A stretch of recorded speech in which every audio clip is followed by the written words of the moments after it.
크리스찬 결혼 교실. 애청자 여러분 안녕하십니까? 가정을 세우는 CMF 선교원의 김철민입니다. 안녕하세요. 오늘도 귀한 분을 모시고 말씀을 나누도록 했는데요.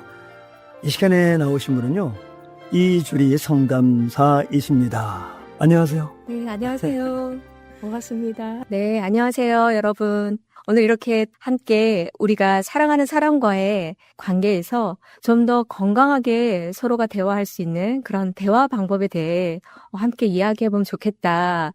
그런 마음을 가지고 이 자리에 오게 되었습니다. 네, 대화 너무나 중요하잖아요. 부부 생활에서 키는 바로 대화다. 왜 많은 사람들이 이렇게 어려워할까요? 그렇죠. 우리가 참 많은 경우 인간관계 때문에 참 힘들다라는 그런 표현들을 종종 하죠. 근데 특히 가까운 사람일수록 우리가 좀 더 사랑하고 더 좋은 관계를 가지고 싶어 함에도 불구하고 더 많이 부딪히고 또 다투기도 하고 갈등을 겪게 됩니다. 그런 상황에서 이제 애청자 여러분께서 오늘 이렇게 대화 방법을 통해서 좀 더 효과적이고 좀 더 서로 갈등을 줄이고 또 이해하는 관계로 나아갈 수 있는 그런 방법들에 대해서 함께 나눠보면 참 좋을 것 같아요. 우리 지금 청취하시는 분들이 아마 이런 경험은 한 번쯤 다 있으셨을 것 같아요. 왜 저 사람은 내 마음을 이해하지 못할까? 나는 그냥 설명하려고 했을 뿐인데 우리 대화는 왜 항상 싸움으로 되는 걸까? 그렇죠. 네. 이렇게 갈등 상황에서 아마 이제 이런 질문들을 스스로에게 한 번쯤은 해본 경험이 있으실 것 같아요. 왜냐하면 이 가까운 관계일수록 기대가 크잖아요. 또 편하고 그러니까 자기의 감정을 좀 더 솔직하게 표현하는 어떤 과정에서 본의 아니게 뜻하지 않게 상대를 향하여 비난도 하게 되고 또 무시 아닌 무시, 때로는 비교하는 말들도 쉽게 또 나오게 되는 경우가 있어요. 그래서 오히려 관계가 또 갈등으로 이어지고 또 다툼이 되는 경우가 많죠. 보통 우리가 관계 가운데 이제 갈등이 생기게 되면 우리는 성격 차이가 너무 커, 우린 성격이 너무 달라 이렇게 생각할 수 있고 아니면 우리 사랑이 너무 식은 것 같아. 사랑이 부족해서 우린 이렇게 갈등이 잦은 거야. 이렇게 생각할 수 있을 것 같아요. 하지만 오늘 소개해드리고 싶은 미국의 정신과 의사이자 스탠포드 대학 명예교수인 데이빗 버넌스 박사님은 갈등의 그 근본 원인을 조금 다른 시각에서 바라보고 있어요. 왜 이분이 쓴 책 중에 Feeling Good 이란 유명한 책이 있는데요. 한국어로는 관계 수업이라는 제목으로 잘 알려져 있습니다. 이 번즈 박사는 오랫동안 임상 경험을 통해서 이 사람들 사이에서 반복되는 갈등의 패턴들을 연구해 왔어요. 그 과정에서 관계를 이해하는 그런 중요한 통찰을 제시하고 있습니다. 그는 사람들이 사랑하는 사람과 더 자주 다투는 이유가 대화 기술의 부족과 또 소통 방식의 차이, 그리고 무엇보다 관계 개선을 위한 동기가 결여될 때, 동기가 부족할 때 갈등이 깊어진다고 강조합니다. 왜 우리 때로는 관계 속에서 서로 이해하려 하기보다는 내가 옳다라고 주장하고 또 증명하려 할 때가 더 많잖아요. 그래서 상대를 비난하는 방식으로 이렇게 갈등이 끝나는 경우도 있긴 한데요. 하지만 이런 방식은 절대 문제 해결이 되지 않죠. 오히려 관계가 더 갈등으로 심화되고 다툼도 되고 더 멀어지게 됩니다. 그래서 데이빗 번즈 박사는 사람들이 서로를 더 잘 이해하고 관계를 회복할 수 있도록 효과적인 의사소통의 5가지 비밀이라는 방법을 소개하고 있어요. 근데 이 5가지 방법은 그저 단순한 기술이 아니라 저는 상대방의 마음을 먼저 이해하고 존중하려는 태도에서 시작되는 관계의 지혜다라고 말하고 싶어요. 네, 그 상대의 마음을 또 이해하고 존중하려는 태도에서 시작이 된다고 지금 표현하셨잖아요. 네. 근데 막상 그 현실에서는 그것이 생각하는 것보다 그렇게 쉬운 것은 아닌 것 같아요. 우리의 관계를 그럼 어렵게 하는 요소는 무엇일까요? 네, 맞아요. 참 본의 아니게 네, 우리가 관계 가운데 이렇게 어렵음 느껴지는 그런 방해하는 요소들이 있죠. 왜 우리가 누군가와 대화를 하다 보면 내 마음과 뜻대로 잘 전달되지 않는 경우가 있어요. 뭔가 꼬이고 또 불편하게 느껴질 때도 있죠. 그래서 먼저 관계 속에서 갈등을 만들어내는 우리의 생각의 습관을 이해할 필요가 있습니다. 우리가 기분이 좋지 않거나 관계에서 갈등이 생길 때 우리의 생각은 때로 과장되거나 왜곡된 방식으로 흘러가기 쉽습니다. 이것을 심리학에서는 인지 왜곡이라고 부르는데요. 쉽게 말하면 사실보다 더 부정적으로 생각하게 되는 어떤 마음의 습관 또는 생각의 패턴들로 설명할 수 있어요. 우리가 우울할 때 또는 스트레스 상황에 처했을 때 아니면 어릴 때 경험한 어떤 선언들로 인해서 우리 뇌는 다음과 같은 인지적 오류에 빠지기 쉽게 되는데요. 이 관계 속에서 갈등을 유발하는 10가지 인지 왜곡을 이 시간 함께 간략히 살펴보면 좋을 것 같아요. 그 첫 번째는 전부 아니면 전무. 이 말은 모든 상황을 흑백 논리로 보는 생각이에요. 완벽하지 않으면 완전히 실패한 것이라고 생각하는 거죠. 예를 들어서 오늘 대화가 잘 안 됐어. 역시 우리 관계는 안 되는 거야. 이 한 번의 어떤 일이 관계 전체를 결정하는 것처럼 이제 느껴지게 됩니다. 그리고 지나친 일반화가 있는데요. 이건 단 한 번의 어떤 부정적인 사건을 보고 난 항상 이래. 내 인생은 늘 이 모양이야. 라며 자신에게 끝없는 패배의 패턴으로 단정 지어버립니다. 다음은 정신적 여과. 이 말은 어떤 수많은 긍정적인 좋은 일들은 무시하고 단 하나의 부정적인 어떤 세부 사항에만 집착하는 거예요. 그래서 전체 현실을 어둡게 또는 부정적으로 해석합니다. 이어서 긍정적인 것을 인정하지 않기가 있는데요. 이 자신의 성취나 또 강점, 좋은 것들은 이렇게 표현하는 거예요. 그건 그냥 운이 좋았을 뿐이야. 라며 가치가 없는 것으로 치부합니다. 그리고 지나친 비약이 있어요. 이것은 확실한 근거 없이 혼자 결론을 내려버리는 거예요. 타인이 나를 나쁘게 생각할 거라고 추측해서 저 사람 표정 보니까 나를 싫어하는 게 분명해. 또는 상황이 나쁘게 돌아갈 거라고 스스로 확신해버립니다. 그래서 이 대화는 분명히 또 싸움으로 끝날 거야. 이렇듯 확인하지 않고 스스로 마음속에서 이미 결론을 짓는 거예요. 그리고 확대 및 축소라고 표현이 되어 있는데요. 이것은 상대의 잘못은 크게 보고 자신의 잘못은 작게 보는 거예요. 또는 그 반대의 경우도 있고요. 예를 들어 이런 분들은 이제 당신은 왜 이렇게 문제를 크게 만들어? 나는 별로 잘못한 게 없어. 이런 표현들을 자주 하게 되죠. 다음은 감정적 추론이 이제 방해의 요소가 될 수 있어요. 어떤 객관적인 사실이 아닌 자신의 감정을 진실의 근거로 삼는 거예요. 나는 지금 무시당하는 느낌이야. 그러니까 저 사람은 나를 무시하는 거야. 즉, 느낌을 사실이라고 믿는 거죠. 다음은 해야 한다는 어떤 강박이 있습니다. 이것은 자신이나 타인에게 반드시 뭐뭐를 해야 한다. 이런 엄격한 잣대를 들이밀고 죄책감이나 분노를 느낍니다. 그래서 이렇게 표현하죠. 남편이면 당연히 이 정도는 해야지. 아내라면 이건 기본 아니야? 이런 표현의 패턴들을 보게 됩니다. 이어서 낙인 찍기가 있어요. 이것은 실수했을 때 나는 실패자야 라고 스스로 부정적인 꼬리표를 붙입니다. 마지막으로 개인화인데요. 이건 모든 일을 자기 탓으로 연결하는 거예요. 저 사람이 기분이 안 좋은 건 내가 뭔가 잘못해서일 거야. 사실 그 사람은 피곤해서 그런 표정을 보였을 수도 있는데 이런 경우는 상대의 표정이나 반응에 자신의 탓으로 이제 돌리는 그런 생각 패턴이 있는 거죠. 이처럼 우리가 관계에서 겪는 많은 갈등이 어떤 실제 문제 때문이라기보다 이런 우리 마음속의 그 생각의 습관 때문에 더 커지고 더해지는, 강화되는 경우가 많다는 것을 알 수 있습니다. 네, 제가 이렇게 말씀을 들으면서 나도 여기 많은 것들이 해당되는구나 하는 것을 또 알게 되고 배우게 됐는데요. 아마 많은 분들이 그렇지 않겠는가 이렇게 생각이 되어집니다. 그럼 이런 그 왜곡된, 그 잘못된 생각 속에서 어떻게 벗어나서 대화를 좀 더 건강하게 할 수 있는가 하는 방법이 있을 것 같아요. 맞아요. 네, 너무 중요하죠.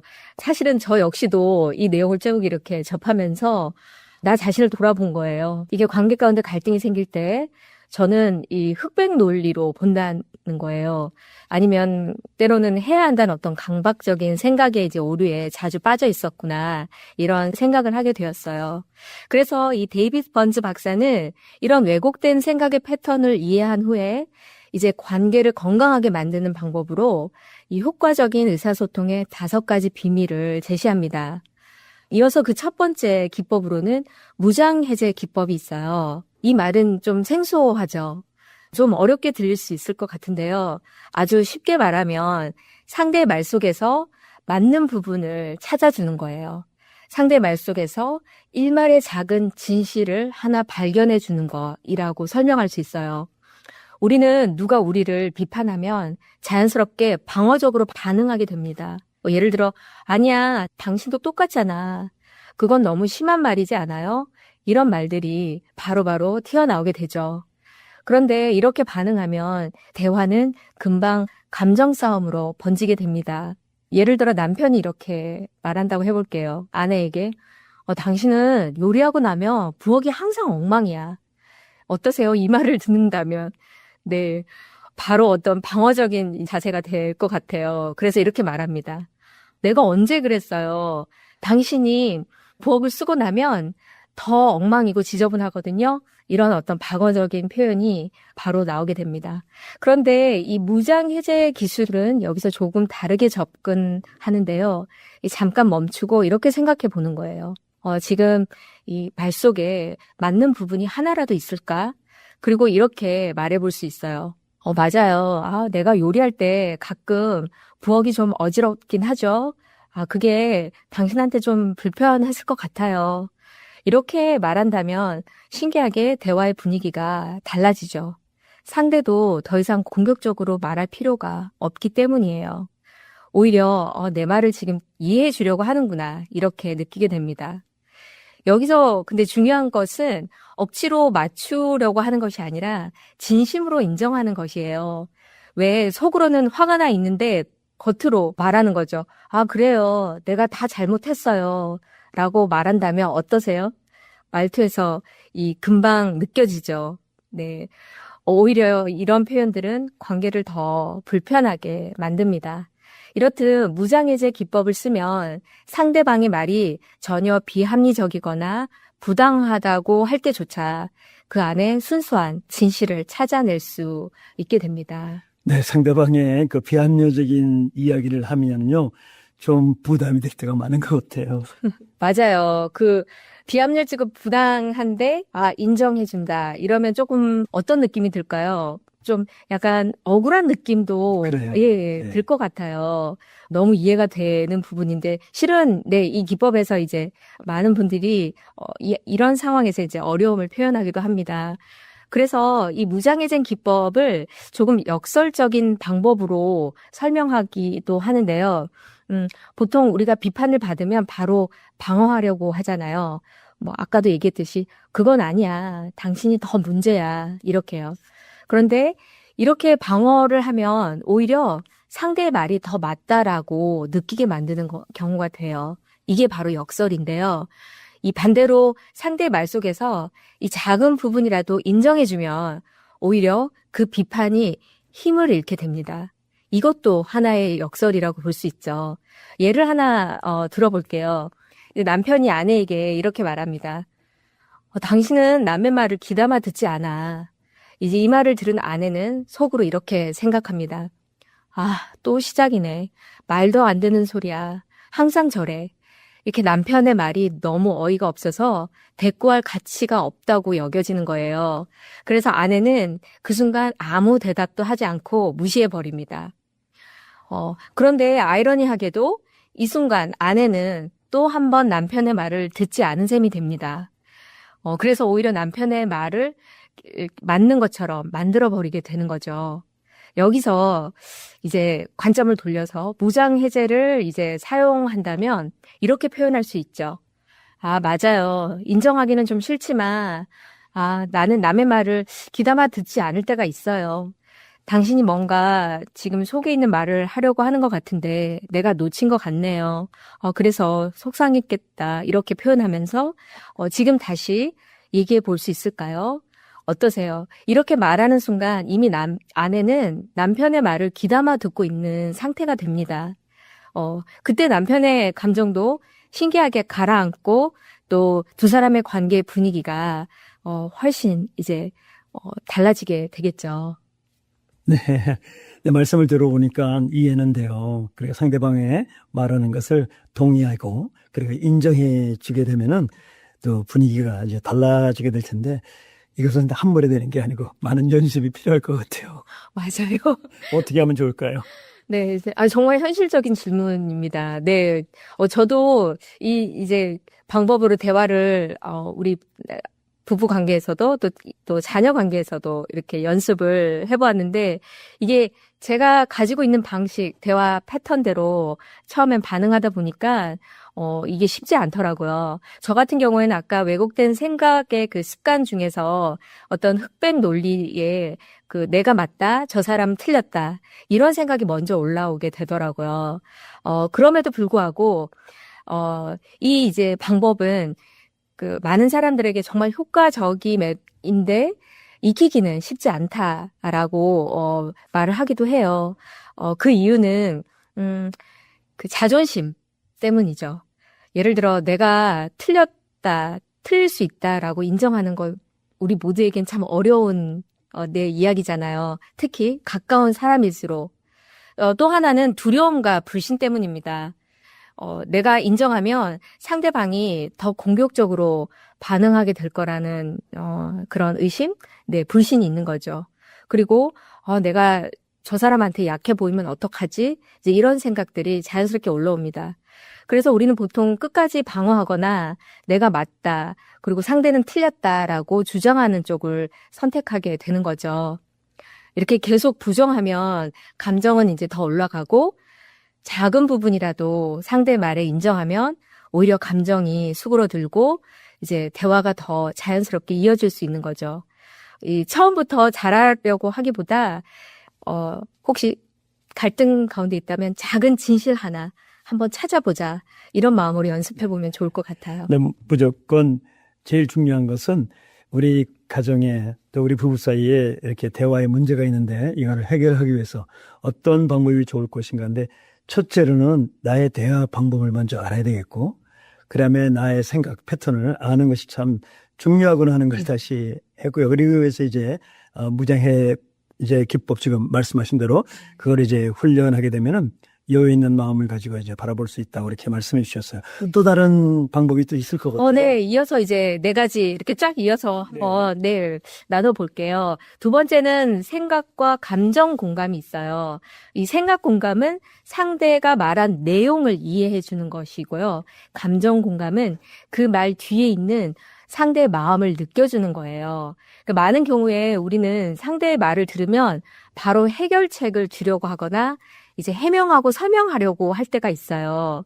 이게 보통 남편분들이 해결 중심의 대화를 선호하고 아내분들은 감정을 이제 공유하기를 원하잖아요. 근데 대부분의 사람들은 해결보다 먼저 이해받고 싶은 마음이 더 크고 먼저인 것 같아요. 예를 들어 이런 상황을 얘기해 볼게요. 아내가 이렇게 말합니다. 오늘 회사에서 너무 힘들었어. 이럴 때 보통 남편분들은 뭐가 힘든 건데 그렇게 힘들 거면 그만둬. 내가 언제 회사 다니라 그랬어? 또는 회사 생활이 그럴 수 있지. 쉬운 게 어딨어. 당신이 너무 예민한 거 아니야? 예, 이런 표현을 종종 할 수 있는데요. 예, 어떠세요? 이 말을 들으면 오히려 상대는 더 속상하고 또 외롭고 서운한 그런 느낌이 들 수 있다는 거죠. 그래서 말씀드린 그 생각 공감과 감정 공감을 적용해서 이제 표현한다면 이렇게 말할 수 있어요. 오늘 회사에서 많이 힘들었구나. 당신 많이 지치고 속상했겠다. 네, 이렇게 말해주면 상대 마음이 훨씬 이해받는 느낌이 들고 또 편안함이 느껴지겠죠. 하지만 여기서 중요한 것은 상대 말을 그대로 따라하는 것이 아니라 이 진심으로 그 마음에 연결하려는 태도가 중요합니다. 이어서 이 5가지 이제 기법 중에 확인 질문하기가 있어요. 이 질문은 단순히 정보를 얻기 위해 뭐 물어보는 그런 게 아니라 상대의 마음을 더 깊이 이해하기 위한 어떤 도구라고 말할 수 있어요. 왜 대화를 하다 보면 상대에게 말을 들을 때 이렇게 추측하게 되죠. 아, 이미 저 말 할 거 알았어 하고 그냥 이렇게 넘어가는 경우가 있죠. 하지만 많은 경우 상대 의도와는 다른 오해를 하는 경우가 많아요. 그래서 이 질문하는 기법으로 할 땐 내가 제대로 이해했는지 확인하는 과정이 중요합니다. 예를 들어 아내가 말합니다. 어제 당신이 친구들 앞에서 한 말 때문에 내가 좀 창피했어. 이럴 때 보통 남편분은 이런 반응을 할 수 있어요. 그게 뭐가 창피해. 그냥 농담이었잖아. 이렇게 되면 상대 마음이 다쳐버리게 될 수 있어요. 그런데 이 질문하는 걸 사용해 보는 거예요. 그래서 어제 내가 한 말 때문에 창피했다고 느낀 거야? 그때 어떤 부분이 불편했어? 이렇게 물어보면 상대는 자신의 마음을 더 편안하게 이야기할 수 있겠죠. 남편의 입장에서 한번 얘기해 볼게요. 남편이 요즘 좀 지치고 힘들어. 이럴 때 질문은 어떤 부분이 가장 힘들어? 요즘 일이 많아서 그런 거야? 아니면 다른 이유가 있어? 이렇게 질문하면 상대는 이 사람이 나를 이해하려고 하는구나 라고 느끼게 되죠. 여기서 중요한 것은 이렇게 질문을 따지는 질문처럼 게 아니라는 거. 이럴 때 있잖아요. 왜 그렇게 했어? 이런 표현은 방어적으로 만들 수 있어요. 대신에 그때 당신 마음이 어땠어? 어떤 마음이 들었어? 이런 표현들을 할 수 있는 거죠. 4번째 기법은 나 전달법이에요. 이건 이제 나는 느낀다라는 감정 표현을 말하는데요. 우리가 대화할 때 종종 내 감정을 말하기보다 특히 우리 한국 커뮤니티 안에서는 좀 어떻게 상대에 대한 어떤 평가나 비난하는 방식으로 말하는 경우가 본의 아니게 있는 것 같아요. 그래서 예를 들면은 아내가 당신은 내 말 잘 안 들어. 이 말은 사실 감정 표현인 것 같은데 감정 표현이 아니라 이제 상대를 평가하고 비난하는 표현처럼 들리죠. 그럼 상대는 바로 방어적으로 나옵니다. 아니야, 나 지금 듣고 있었어. 그런데 이렇게 같은 상황에서 바꿔 말한다면 이렇게 표현할 수 있죠. 나는 내가 이야기할 때 당신이 핸드폰을 보고 있으면 좀 서운하고 속상한 마음이 들어. 이렇게 하면 분위기가 훨씬 달라지죠. 여기서 중요한 포인트는 나는 느낀다는 표현이라는 거예요. 그래서 감정이 들어가야 된다. 예를 들어서 나는 당신이 이기적이라고 느껴. 어떠세요? 이건 감정 표현이 아니라 어떤 평가이죠. 그래서 진짜 감정 표현을 이제 해야 되는데 예를 들어 나는 서운해, 나는 속상해, 나는 조금 외로워. 이렇게 많은 이제 감정의 단어들이 있잖아요. 이제 그것을 이제 표현해 주는 겁니다. 좀 더 쉽게 기억할 수 있도록 어떤 공식을 드린다면 여기서 나는 뭐뭐 할 때 뭐뭐를 느껴 이렇게 표현해 보는 거예요. 예를 들면은 나는 당신이 내 이야기를 들어줄 때 사랑받는 느낌이 들어. 이렇게 감정을 표현하면 이 대화가 싸움이 아니라 열린 대화가 되고 서로를 이해하는 대화로 바뀌게 되죠. 다음은 마지막으로 달래기 기법인데요. 스트로킹이라는 영어 단어를 달래기라는 표현이 좀 재밌게 표현되었는데 그 뜻이 참 너무 좋은 것 같아요. 너무 추천드립니다. 이 표현은 즉 상대를 안정시켜주는 말을 해주는 거예요.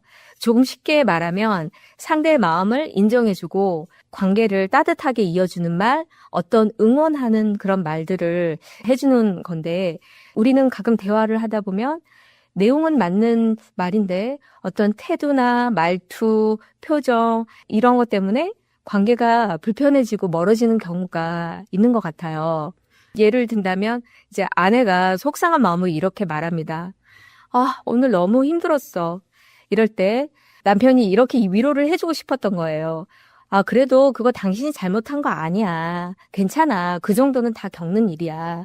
어떠세요? 이게 위로를 하는 것 같은데 정작 이렇게 상대가 듣기에는 이게 달래주는 것 같은 표현이 아니잖아요. 그래서 이 달래기의 표현을 한다면 이렇게 표현할 수 있어요. 오늘 정말 힘들었겠다, 당신. 그래도 잘 버텨줘서 고마워. 많이 지쳤을 텐데 괜찮아? 이런 말들은 어떻게 상대에게 좀 더 편안하게 마음이 열리는 그런 느낌을 주죠. 이번엔 남편의 입장에서 얘기해 보면, 요즘 일이 너무 많아서 힘들어. 이렇게 이제 이야기할 때 가끔 아내들이 이렇게 말할 수 있을 거예요. 그래도 해야지. 당신이 일을 안 하면 어떻게 해? 이제 이렇게 얘기를 하면 남편의 순간 좌절감이 느껴질 수 있을 것 같습니다. 근데 대신에 이 달래주기 기법을 적용한다면 이렇게 말할 수 있죠. 요즘 많이 힘들지, 당신. 그래도 정말 열심히 하고 있는 것 같아. 당신 노력하는 거 알아. 항상 고마워. 이렇게 말하면 상대가 힘이 나고, 역시 이 사람 내 편이구나. 이렇게 느끼게 되죠. 그래서 달래기의 핵심은 이 갈등 중에서도 상대에 대한 나의 애정, 그리고 존중하는 표현을 하는 거예요.